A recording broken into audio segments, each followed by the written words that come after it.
Então, boa tarde a todos, minhas senhoras, meus senhores, senhores vereadores, Sr. Presidente do Agrupamento de Escolas, Sr. Vice-Presidente do Agrupamento de Escolas, Manuel Fernandes, a todos os senhores e senhoras, agradecer muito a vossa presença. Iniciamos hoje agora, neste momento, a 4ª edição do Festival de Filosofia, sendo que o ano passado tivemos um modelo completamente diferente dos 2 primeiros anos, tendo em conta a situação de pandemia. Felizmente, embora a situação última e os últimos números apontam para uma situação já mais grave, de qualquer das formas, hoje, felizmente, conseguimos, de forma presencial, com alguns condicionalismos, naturalmente, mas fazer já esta nossa 4ª edição com um modelo de acordo com aquilo que é a nossa vida em comunidade. E ficamos muito satisfeitos por ver o alto patrocínio do Sr. Presidente da República, de certa forma aqui a reforçar e a apoiar este nosso evento. Gostaria de dizer que este Festival de Filosofia começou, sobretudo, por força, por empenho de 3 professores da nossa comunidade, que formam o Clube de Filosofia na nossa de Abrantes, e que é o professor Nelson de Carvalho, o professor Jana, o professor Mário Pissarra. Portanto, e são 3 pessoas importantes, são 3 homens da nossa comunidade, são 3 professores das nossas escolas, ao longo de muitos anos e muito conhecidos sobre estas temáticas da filosofia. E gostaríamos muito de poder continuar a contar com eles, no seu apoio, com a sua inteligência, com as suas capacidades, continuar a contar com eles de forma mais direta ou menos direta, mas continuar a contar com o apoio e agradecer, obviamente, terem lançado este desafio para a nossa comunidade. Eu quero, particularmente, agradecer a todos os oradores, a todos os moderadores, mas de forma também muito específica aos professores, às nossas escolas, aos nossos alunos, naturalmente, que vêm seguramente dar a dinâmica bastante para se falar da cidade e da arte. A cidade e a arte é o tema central destas jornadas, onde se pretende discutir, falar sobre aquilo que é hoje o nosso mundo. E Abrantes não é diferente das outras cidades em todo o mundo. Será diferente pela sua especificidade, mas os temas centrais, sobretudo as questões da humanidade e outras questões relacionadas com os nossos tempos, não seremos muito diferentes de todos. Por isso, temos a possibilidade de ver agora aqui nestes 3 dias, hoje, amanhã e sábado, de forma intensa e de acordo com o programa que temos, que é extremamente vasto, como são conhecedores, poderemos e desejamos que possamos aqui todos pensar a cidade, neste caso nosso particular, e eu que defendo muito a democratização do território, pensar não apenas a cidade, mas o concelho, a comunidade, pensarmos todos juntos e podermos em voz alta manifestar aquilo que cada um pensa sobre estas temáticas. São seguramente também estas sessões e este ambiente, e estes ambientes que nos ajudam a pensar o futuro. Por isso, agradeço muito a todos que vão participar neste nosso evento, a sua dedicação, o seu esforço, a sua determinação e o seu pensamento. Um abraço para todos, bom trabalho.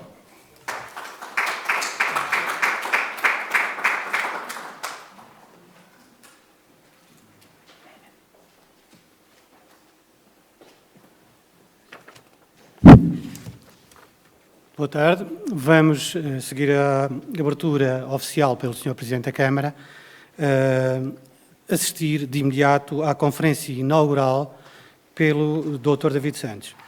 Eu não vou fazer aqui uma apresentação curricular detalhada, penso que não faz sentido. Essa informação encontram no Facebook do Festival e no site do Festival. Vou dar-vos apenas algumas referências que ajudem a localizar quem é o Dr. David Santos. É um vilafranquense, nasceu em Vila Franca, é historiador de arte e é curador de arte moderna e contemporânea, é doutorado em arte contemporânea e foi subdiretor-geral do Património Cultural, foi vice-presidente do Conselho Intergovernamental do Programa Ibermuseus para a Cooperação Internacional Ibero-Americana, diretor também do Museu Nacional de Arte Contemporânea e foi também diretor do Museu do Neorrealismo, onde eu particularmente tenho um apreço extraordinário pelo trabalho que ele fez lá. atualmente é curador da coleção de arte contemporânea do Estado. O Dr. David Santos vai fazer a comunicação inaugural com o título A Arte, as Coleções e as Cidades.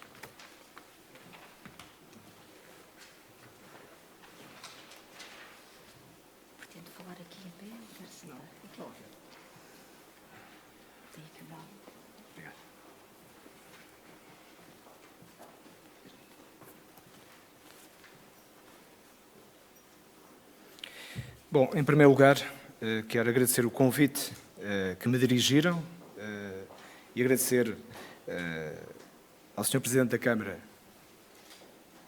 este convite para estar aqui hoje na abertura com a comunicação inaugural deste importante Festival de Filosofia de Abrantes, um importante momento de reflexão que tenta promover a comunicação e a relação entre os especialistas e a comunidade. E esse esforço que os professores de Abrantes, na área da filosofia, perceberam a bom tempo que era fundamental, é algo que me apraz registar, por um lado, e por outro, sinto que estarei, ao mesmo tempo, a realizar aquilo que me compete, enquanto especialista em História da Arte, mas, ao mesmo tempo, tentar fazer um diálogo e uma ponte com uma comunidade mais vasta para além daquela que é dos especialistas em História da Arte ou da museologia. E, portanto, é um momento particularmente feliz. Eu fico muito satisfeito de estar aqui hoje, neste momento, e de poder partilhar convosco algumas ideias sobre a questão da arte e da cidade, e, em particular, da ideia de museu nas cidades.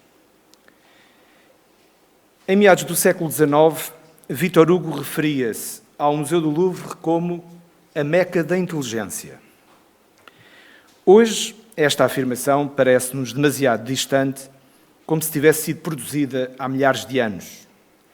Proponho, por isso, e tendo em vista a iminente abertura do Museu Ibérico de Arqueologia e Arte em Abrantes, uma reflexão que é uma proposta de auscultação sobre as origens dessa identificação preferida no auge da legitimação museológica e a sua crescente inversão contemporânea.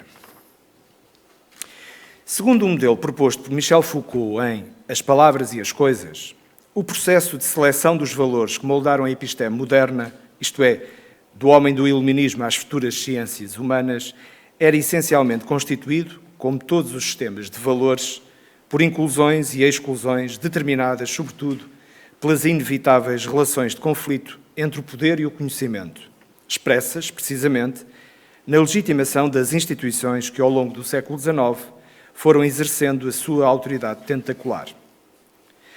Baseado numa leitura, diríamos, Foucaultiana, a análise que Douglas Crimp faz dos museus no seu livro Sobre as Ruínas do Museu, denuncia o modelo totalitário como essas instituições formularam ao longo dos tempos o seu sistema, referindo-se à forma como o museu sempre procurou transformar um conjunto de fragmentos dispersos da vida passada, colocados num mesmo espaço e numa determinada ordem, como valor essencial e representação de um certo tempo, traduzindo, sobretudo, uma leitura de sentido unívoco, mas com pretensão universal. A leitura que Eugenio Donato faz de Beauvoir e Pécuchet, citada pelo próprio Crimp, reforça a ideia de que é a prática do museu que os dois protagonistas da comédia de Gustave Flaubert perseguem como desenfreada busca de uma origem, aproximando-se assim das teses de Michel Foucault. Neste sentido, Donato afirma que o museu, bem como as perguntas que ele tenta responder, depende de uma epistemologia arqueológica. As suas pretensões representacionais, históricas, baseiam-se em vários pressupostos metafísicos sobre as origens. O conjunto de objetos expostos no museu é sustentado apenas pela ficção de que ele constitui, de algum modo, um universo representacional coerente. A ficção é que o repetido deslocamento metonímico do fragmento para a totalidade, do objeto para o rótulo e da série de objetos para a série de rótulos, consegue produzir ainda uma representação que seja de algum modo adequada a um universo não linguístico. Essa ficção é o resultado da crença acrítica na noção de que o facto de pôr em ordem e classificar, ou seja, justapor os fragmentos no espaço, pode produzir uma compreensão representacional do mundo. Se a ficção desaparece, o que resta do museu é o bric-à-brac, um punhado de fragmentos sem sentido e sem valor, incapazes de substituir a si próprios, quer metonimicamente, no lugar dos objetos originais, quer metaforicamente, no lugar das suas representações. Crimp sintetizará esta ideia defendendo que a história, e cito, que a história da museologia é a história das várias tentativas de negar a heterogeneidade do museu e reduzi-la a um sistema de séries homogéneas. A fé na possibilidade de ordenar o bric-à-brac do museu, fazendo eco à de Beauvoir e Pécuchet, persiste ainda hoje. Fim de citação.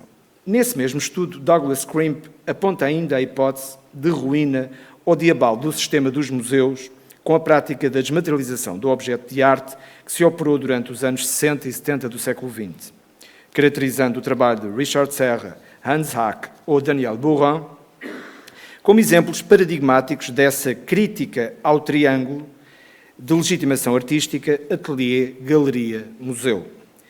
Ainda assim, a ruína identificada no discurso de Crimp, mais do que um vaticínio acertado em relação ao momento atual, parece reforçar a ideia de um intervalo, constituído apenas... Desculpa.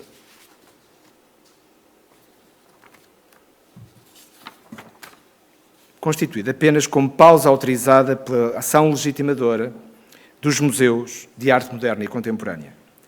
No que se refere às artes plásticas, o conceito de museu desenvolveu-se necessariamente a partir das coleções da Igreja, da realeza, da aristocracia e pouco depois da burguesia, isto é, do hábito de decorar igrejas, bem como os seus palácios e casas com inúmeras obras de arte, símbolo ao mesmo tempo do poder, da excelência do espírito e da cultura da sua condição social.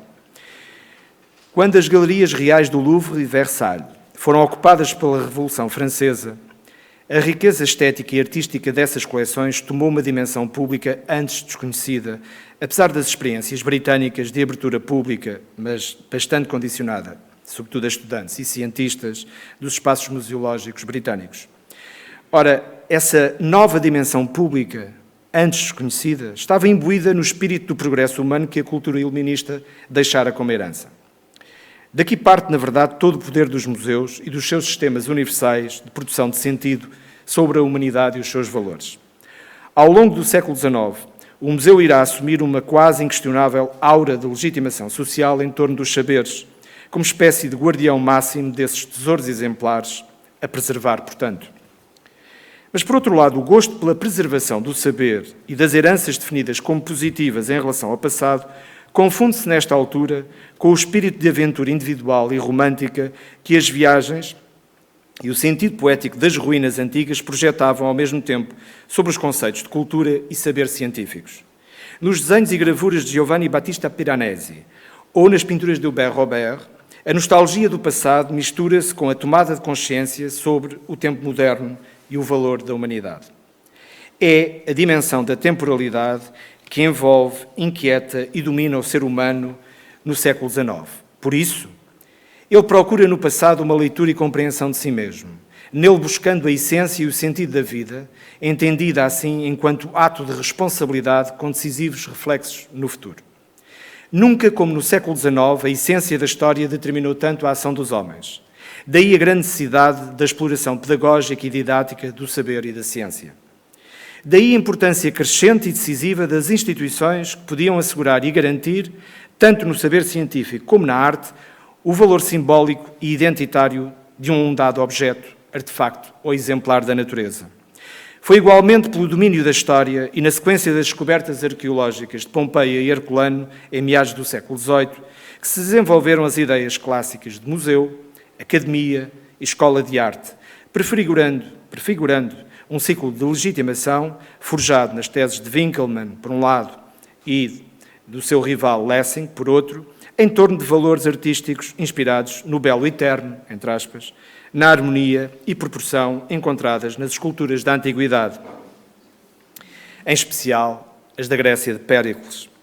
Por isso se estabelece ao mesmo tempo uma dicotomia entre o valor consensual e coletivo da obra de arte traduzido pela projeção e prática de um conjunto de saberes técnicos e artísticos apreendidos e divulgados a partir do universo das academias, que tinha como modelo precisamente a Antiguidade Clássica, e a expressão poética, individual e subjetiva da arte romântica, que dará origem à progressiva afirmação da arte moderna como valor subjetivo e alternativo, precisamente, à arte académica. Os museus e as galerias funcionaram ao longo de 800 como instâncias positivistas e de legitimação artística que pouco depois seriam abaladas pela força intempestiva das vanguardas que não cumpriam os preceitos desenvolvidos pelos saberes técnicos da arte oficial. Porém, se no século XIX a quase totalidade dos museus perseguia obstinadamente o desígnio da educação e da formação de um público que progressivamente deixara de se relacionar com a arte ao nível da experiência do culto, passando então a procurar nos salões oficiais e nos espaços museológicos o que afinal por essa via se legitimava como obra de arte, hoje, nesses processos de intermediação ainda predominantes, o discurso próprio da época moderna parece estar a dar lugar a uma série de interrogações ao nível do valor ou mesmo da razão de ser dessa pedagogia aparentemente estruturante, nisso revelando ao mesmo tempo uma espécie de vontade fragmentária e inquietante como sintoma mais comum desta condição que por agora continuamos a chamar de pós-moderna. Perante essa herança iluminista, demasiado presa a uma interpretação progressista, linear, vertical ou diacrónica dos fenómenos, a estratégia de alguns museus ou centros de arte contemporânea passou a valorizar, na verdade, outras formas de relacionamento e fruição artística. Apesar das provocações neo-vanguardistas dos anos 60 e 70 terem, de algum modo, tal como defende Douglas Crimp, ameaçado de ruína o sistema dos museus, nas últimas décadas muitas foram as adesões a um novo e poderosíssimo sistema cultural, baseado na definitiva industrialização do saber, entendido cada vez mais como adaptação a uma estratégia de lazer e divertimento. Este processo tem sido combinado com a progressiva massificação do próprio meio artístico internacional. No final dos anos 70, os primeiros sinais foram dados por Pontus Hulten, o famoso primeiro diretor do Centro Georges Pompidou em Paris, nos anos 70, com as suas primeiras mega-exposições.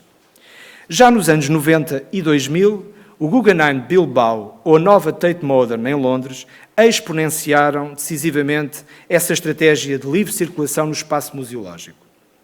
A fruição da obra de arte realiza-se hoje, cada vez mais, sem qualquer vínculo específico à história da arte ou a interpretações pré-estabelecidas. Isto é, tanto a sucursal basca dirigida pela política globalizadora da multinacional Guggenheim, como a Tate, liderada então por Nicholas Serota, criaram circuitos menos determinados pela curadoria ou pela formalização da teoria da arte, concedendo assim, aparentemente, maior liberdade de movimentos e experiências ao público visitante, deixando-o literalmente à sua sorte no contacto com a obra de arte moderna e contemporânea. Esta opção pretende alertar, ou pretendia alertar naquele tempo, para os perigos de uma curadoria determinista, isto é, mais preocupada em acentuar os regimes discursivos que informam uma certa visão das coisas, projetando assim uma espécie de perpetuação legitimadora dos regimes de poder que se escondem nesses mesmos discursos e interpretações. Mas, paradoxalmente, e apesar da aparente conquista de público desses modos alternativos de exposição, defendendo uma espécie de hipermuseus, onde é possível passar dias inteiros a fazer quase tudo, tal como nos grandes centros comerciais, mais condizentes, afinal, com a transformação do domínio da arte em mais um puro fenómeno de massas e de consumo globalizado, a pedagogia do olhar e a arte moderna permanecem ainda hoje divididos quanto ao peso desses paradigmas nas instituições ligadas ao fenómeno artístico contemporâneo. Tendo como desafio hoje, cada vez mais, e tomando ainda uma terminologia desenvolvida e apresentada pelo diretor da Tate, Nicholas Serota, uma tomada de posição entre o predomínio da experiência ou o da interpretação. O que é mais relevante, a experiência ou a interpretação? A clivagem dialética que desta forma se estabelece entre o domínio da comunicação individual, mais indisciplinada e sensorial, defendida pelas indústrias culturais que progressivamente vêm convertendo os museus ou centros de arte contemporânea em mais um elemento de promoção turística e económica, isso não tem nada de mal, e a comunicação partilhada pela disciplina de uma compreensão que, para além de sensorial, será também necessariamente intelectual, ou seja, mais dependente da produção de discursos e conhecimentos projetados em torno dos receptores da obra de arte. No fundo, todos nós. Resulta assim, todo este processo, esta dicotomia, esta divisão, na característica essencial dos sistemas de exibição da nossa própria contemporaneidade. A adaptação dos valores economicistas e da globalização chegou finalmente ao meio artístico e museológico, abalando de modo decisivo um sistema antes baseado, sobretudo na curadoria e nos seus discursos de legitimação. Nesta medida, o Museu Contemporâneo tem vindo a afastar-se da imagem de bunker protecionista, realizando cada vez mais uma gestão entre as necessidades de conservação e restauro em torno do seu património e a sua regular exposição pública. Se o património, isto é, as coleções, constituem a substância da ação museológica, a sua condição existencial, no fundo, o estudo e a apresentação públicas são, por outro lado, os motores da sua própria projeção. Pois a cultura só se realiza no processo de comunicação estabelecido entre os que sentem a necessidade e o impulso da sua produção, por um lado, e a recepção confirmada por um público hoje cada vez mais vasto e plural, não elitista e de formação diversificada. Os museus têm, neste aspecto, uma responsabilidade acrescida, de acordo com o seu estatuto cultural e institucional, devendo, por isso, defender uma atitude crítica e autocrítica, consolidada em termos de produção e promoção do conhecimento, sob pena de deixarem de ser espaços de cultura e reflexão e passarem a meros lugares de consumo e lazer estetizado. Isto não significa, contudo, que os museus não possam ser também, em parte, lugares de ludicidade e consumo. Mas se é desejável até que não percam de vista essa inevitável realidade, explorando-a a seu favor, devem integrá-la com equilíbrio, acentuando sempre a riqueza e o prazer da descoberta do conhecimento, mesmo quando baseada, essa descoberta do conhecimento, numa abordagem mais liberta de conceitos e interpretações impostos pelas curadorias. Estou a terminar, por outro lado, os museus contemporâneos defendem cada vez mais que o património constituído pelas coleções e o seu estudo aprofundado não são, nem devem ser, incompatíveis com diferentes exercícios de experiência individual, desde que se assegurem diversos níveis de reflexão, por exemplo, a partir da ação dos serviços de mediação. E jamais se abandona a matriz fundamental da museologia, que é a cultura do conhecimento e a sua partilha. Em suma, apesar da diversidade de processos que conduzem ao contacto direto ou indireto com o património museológico, isto é, mais uma vez, as suas coleções, a missão do museu não deve nunca perder de vista o seu contributo específico, mas decisivo, de promoção do saber junto daqueles que o visitam e que o cultivam, diariamente ou esporadicamente. Se hoje soa a hipérbole dizer como Victor Hugo que os museus são mecas da inteligência, talvez seja ainda de reconhecer que, de um modo hoje mais livre ou experiencial, e por certo menos messiânico, como os iluministas nos quiseram fazer ver, os museus continuam a fazer parte do leque de oferta cultural das cidades e das suas comunidades, como falou muito bem o Sr. Presidente da Câmara. Ou seja, para nelas procurar refundar processos de identidade enquanto jornadas partilhadas de conhecimento crítico, com expressão e efeitos, tanto nos indivíduos de um modo subjetivo, como nas comunidades de um modo coletivo. E por isso, com esta comunicação, eu quero sublinhar a importância da decisão do município de Abrantes em desenvolver o projeto do MIA, do processo complexo que é sempre apresentar e fundar um museu que tem coleção própria, que tem capacidade de dialogar com programações que vêm de outros centros do país e também do estrangeiro, e que certamente será um momento fundamental da afirmação da cidade de Abrantes na sua relação com a arte. Porque a arte e as cidades pode ser um processo muito ligado ao efêmero, como muito bem também Abrantes já fez com a colaboração do festival, com a colaboração também com o Canal 180, que foi um projeto muito bem desenvolvido e que prova como o lado efêmero da presença da arte nas cidades é fundamental, mas também A outra faceta, mais continuada, que é assegurada pela presença das coleções, é determinante não só na formação de públicos, como na afirmação da identidade também das próprias cidades. Muito obrigado pela vossa atenção.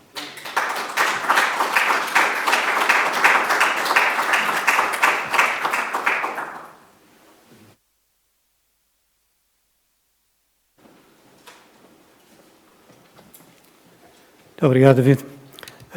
Bom, agora segue-se a conferência com jovens filósofos. Há agora aqui um procedimento que a pandemia nos obriga, porque ela ainda está, infelizmente, que é o seguinte: nós teremos 2 turmas da Escola Solano de Abreu que assistirão a esta conferência com jovens filósofos.